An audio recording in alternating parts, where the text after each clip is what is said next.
The sun rose over the Danube, its golden light glinting off the polished armor of the vast Crusader army.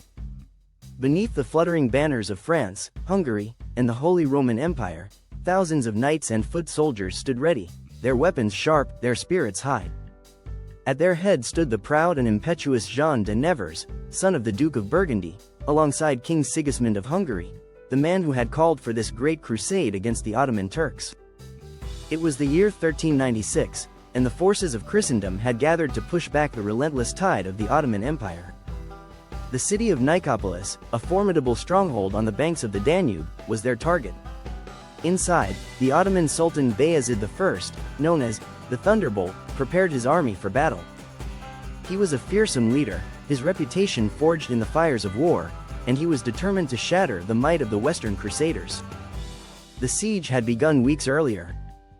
The Crusaders, confident in their strength, had surrounded Nicopolis, hoping to starve the defenders into submission. But Bayezid, a master of strategy, had no intention of waiting idly.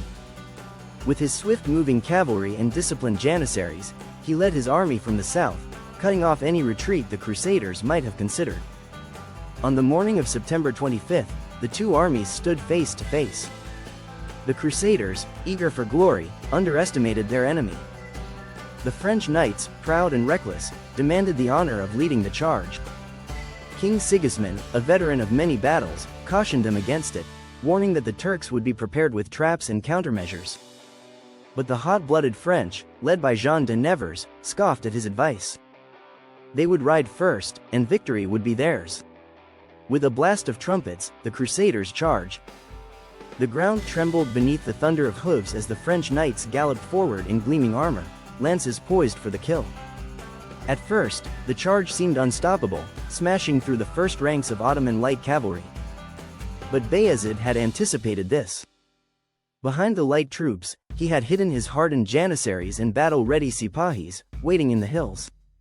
As the French knights pushed forward, they found themselves entangled in a line of wooden stakes, cleverly placed to break their momentum. The Ottoman archers, positioned on the flanks, loosed a deadly storm of arrows upon the stalled knights. Horses screamed, men fell, and the initial charge lost its momentum. Sensing their opportunity, Bayezid ordered a counterattack. The disciplined janissaries emerged from their positions and struck with ruthless precision. The French, weighed down by their heavy armor, struggled to fight effectively on foot. Seeing the slaughter, Sigismund ordered his Hungarian forces forward to support the faltering knights. But it was too late.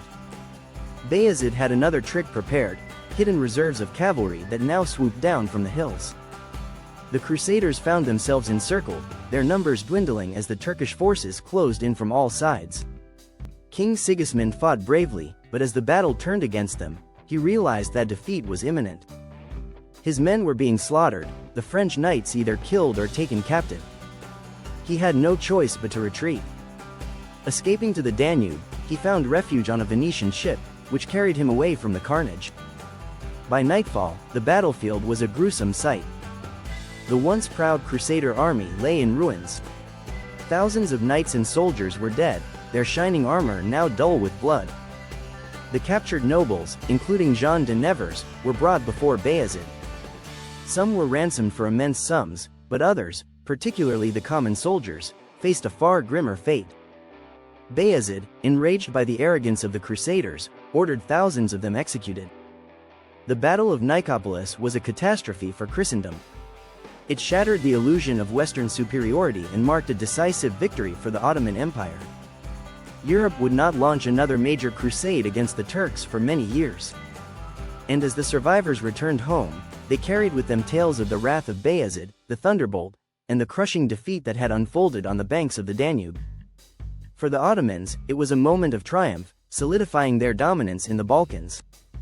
For the Crusaders, it was a lesson hard learned, that courage alone could not triumph over discipline, strategy, and the cunning of a seasoned warrior like Bayezid I.